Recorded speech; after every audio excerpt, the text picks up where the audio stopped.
ඔබට මේ පේන්නේ දියවැඩියා රෝගියෙක්ගේ කකුලේ ඇතිවෙච්ච තුවාලයක්. ඔබට පේනවා ඇති මේක ඊටාම මූලික අවධියේ තියෙන තුවාලයක්. ඉතින් අපි සාමාන්‍යයෙන් උපදෙස් දෙන පරිදි සහ ඔහුගේ දැනුමේ පරිදි මෙයට මූලික අවධියේම ප්‍රතිකාර සඳහා යොමු වෙලා තියෙනවා. ඇත්තටම අපි කියන්නේත් එහෙමයි. මොකද දියවැඩියා රෝගියෙකුගේ ඒ අධික උදර සීනි පාලනයකින් තොරව තියෙනවා නම් තුවාල හොඳ වීම ඉක්මනින් වෙන්නේ නැති නිසා සහ ඒ රුධිර ගලණය එතෙන්ට හරි හැටි සිදු නොවුනොත් තුවාලය තවදුරටත් වැඩි වෙලා තුවාලය කකුල ඉවත් කිරීමට පවා සිදුවෙන බැවින් අපි දියවැඩියා රෝගීන්ට උපදෙස් දෙන්නේ මූලික අවධියේදීම බෙහෙත් ගන්න කියලා. කොහොම හරි ටික දවසකින් මෙම රෝගියාගේ තුවාලය ටිකක් තව දරුණු අතටපත් වෙලා කකුල ඉදිමෙන්න පටන් අරන් තියෙනවා. ඉතින් එතෙන්දී ප්‍රතිකාර සඳහා යොමු වෙලා තියෙනවා. නමුත් ඒ ප්‍රතිකාර වලින් ඔහුට හරි හැටි සුවයක් ලැබිලා නැති වුණත් නැවත ගෙදර එවපු නිසා ගෙදර ඇවිත් තියෙනවා. එහිදී ඉදිමුව බැහැලා මෙන්න මේ විදිහට කකුල තිබිලා තියෙනවා. ඉන්පසු මේ අර රතු වීම සහ තිබෙන තවත් අපහසුතා නිසා නැවතත් රෝහල්ගත වෙලා තියෙනවා. එහිදීත් මේ විදිහටම කලින් වතාවේ වගේම ප්‍රතිකාර කරලා නැවත රෝගියා ගෙදර එවලා තියෙනවා. එහිදී මෙන්න මේ වගේ තමයි කකුල තිබිලා තියෙන්නේ. මේ ඇත්තටම එම රෝගියාගේ කකුලේ තියෙන අපිරිසුදුකම නෙමෙයි අර ඉදිමු බැස යාමෙන් පසු පිට සම් පෙනෙන ආකාරය තමයි කළු පාටට පේන්නේ. එතනදී ඔහුට උපදෙස් ලැබිලා තියෙනවා මේක නිකම්ම ගැලවිලා අයින් වෙලා යයි කියලා.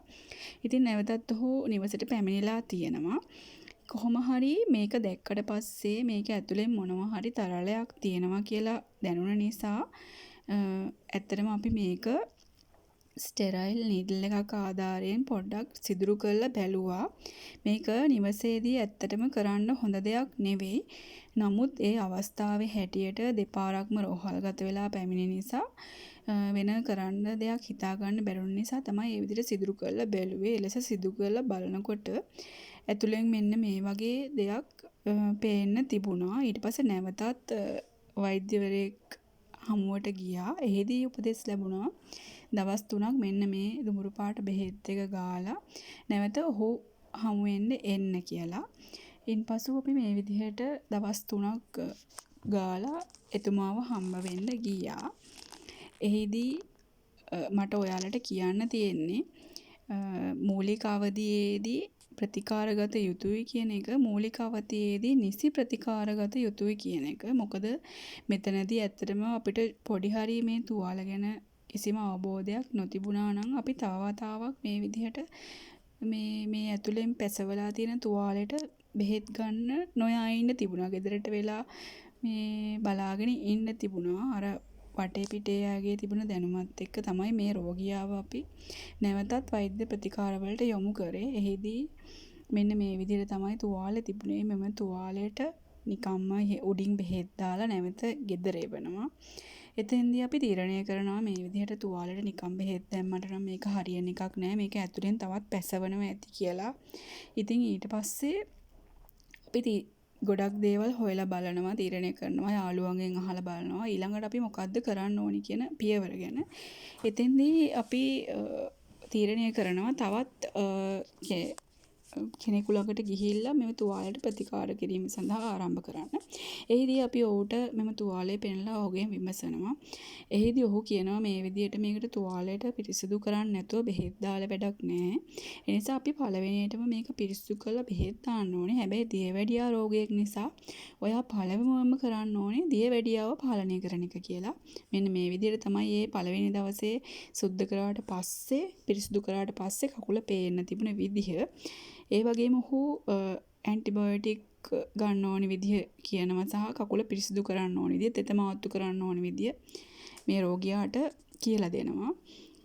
එහිදී මේව තවදුරටත් මෙම රෝගියාට පෝෂණය පිළිබඳව උපදෙස් රාශියක් ලබා දෙනවා. ප්‍රෝටීන සහිත ආහාර ගැනීම, ඒ වගේ දේවල් පිළිබඳව. ඉතින් මෙන්න මේ විදිහට දිගින් දිගටම එතුමා මෙම තුවාලය පළවෙනියටම දවස ගානේ, ඊළඟට දවස් 2කට සැරයක්, ඊට පස්සේ දවස් 3කට සැරයක් පිරිසිදු කරන එක තමයි මුලදීම කරේ. ඒ කියන්නේ ස්ටෙරයිල්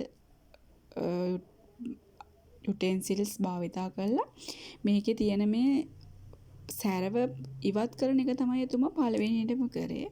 ඊළඟට තමයි ප්‍රතිකාර කිරීම ආරම්භ කරේ. ඇත්තටම මෙම රෝගියා මූලික අවධියේදී වෛද්‍ය ප්‍රතිකාර සඳහා යොමු වුණත් එයාගේ තියෙන මොකක් හරි අවාසනාවකට මෙච්චර ලොකු වෙනකම් මේ තුවාලේ හොඳ කරගන්න බැරි වුණා. ඒ හැම දෙයකටම හේතුව තමයි මෙයාට තිබුණ අධික දියවැඩියා තත්ත්වය, කියන්නේ අධික රුධිරයේ සීනි ප්‍රමාණය. ඉතින් මෙම මහතාගේ උපදෙස් පරිදි මේට බෙහෙත් කරන ගමන් ඒ අනෙත් රුධිර සීනි මට්ටම් පාලනය කර ගැනීම එහෙම කරන්න සිදු වුණා මෙම රෝගියාට. කොහොම හරි කෙමෙන් මෙන්න මේ විදිහට තුවාලය සුවතටපත් වෙන්න පටන් ගත්තා. තව එතුමා උපදෙස් දුන්නා මේ කකුල පැලිලා තියෙනවා නම් ඒවටත් ප්‍රතිකාර කළ යුතුයි කියන එක. එහිදී විශේෂයෙන් ක්‍රීම් වර්ගයක් ලබා දුන්නා. ඒ වගේම තව මෙම රෝගියාගේ නහර ගැට ගැසීමේ තත්ත්වයක් තිබුණ නිසා අපිට කියලා තිබුණා මෙම තුවාලයට හොඳ රුධිර ගලනයක් සිද්ධ වෙන්නේ නැති නිසා සුව වීමට ටිකක් කාලයයි කියලා. ඔව් ඇත්තටම අවුරුද්දකට අධික කාලයක් මෙම තුවාලය සුව කිරීමට ගියා. දැන් ඔබට පේනවා ඇති මෙම තුවාලයේ අර සුව වීමේ පටක කෙමෙන් ඇති වෙමින් තියෙනවා. අර සැරව පටක ටික කෙමෙන් අඩු වෙමින් යනවා කියලා. ඉතින් මේ වගේ දියවැඩියා රෝගයකට ඇත්තටම අවුරුද්දක් විතර ඇවිද ගන්න බැරුව ඊට පස්සේ තුවාලවල වේදනාවෙන් ඊට පස්සේ කාලය, ශ්‍රමය, මුදල් වැය කරලා මේ විදිහට එයාගේ තුවාල වෙනුවෙන් වැය කරන්න වෙනවා කියන්නේ ඇත්තටම ඒක අමතර අපහසුතාවයක්. ඉතින් ඔයගොල්ලෝ දියවැඩියාව තියෙන පුද්ගලයා හැටියට අනිවාර්යයෙන් මතක තබා ගන්න ඕනේ තමන්ගේ තුවාලයක් ඇති නොවන විදිහට කටයුතු කරන්න. ඉතින් ඇති වුණාට පස්සේ නිසි ප්‍රතිකාර ලබා ගන්න. මෙම කකුල වුණත් මේ විදිහට අපිට මෙම මහතා හමු වුණේ නැත්තම් සමහර විට මේ වෙන විට මෙම රෝගියාට මෙම කකුල අහිමි වෙලා තියෙන්න ඉඩ තිබුණා. ඇත්තටම දියවැඩියාව තියෙන රෝගියෙකුට ඒක සාමාන්‍ය දෙයක්. ඒ කියන්නේ ඒක වැඩි වුණොත් කරන්නේ කකුල කපලා අයින් කරන එක තමයි.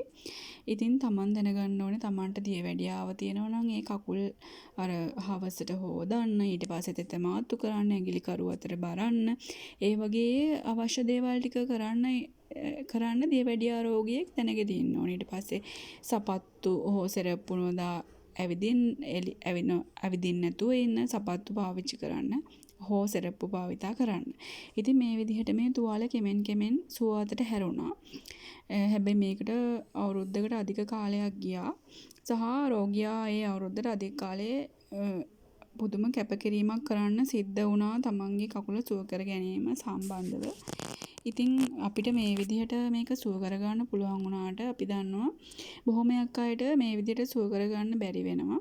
ඉතින් ඔබ දියවැඩියාව තියෙන කෙනෙක් නම් අර කියමනක් තියනවා වගේ ඔබේ පාද S2 වගේ රැක ගන්න ඕනේ. ඔව් ඇත්තටම S2 වගේ රැක ගන්න ඕනේ. මොකද කකුලක් නැහැ කියන එක හරිම අමාරු දෙයක්.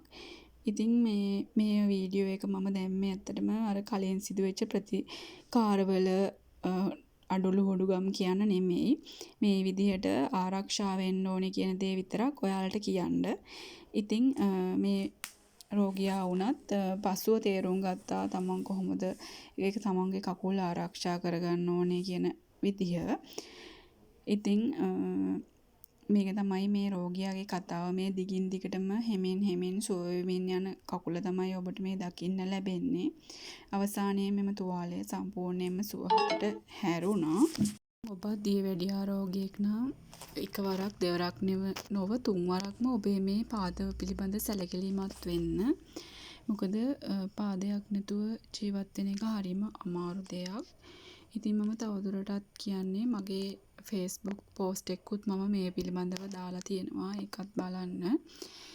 ඒ වගේම මේකනුත් ඔබ ආදර්ශයට ගත යුත්තේ මේ කොහොම හරි ඔබේ පාද ආරක්ෂා කරගන්න එක සහ අවශ්‍ය වෙලාවෙදී නිසි ප්‍රතිකාරවලට යොමු වෙන එක. එහෙම නැති වුණා නම් අද මේ වන විට මෙම රෝගියාට සමහරට මෙම කකුල නැති වෙලා තියෙන්න ඉඩ තිබුණා.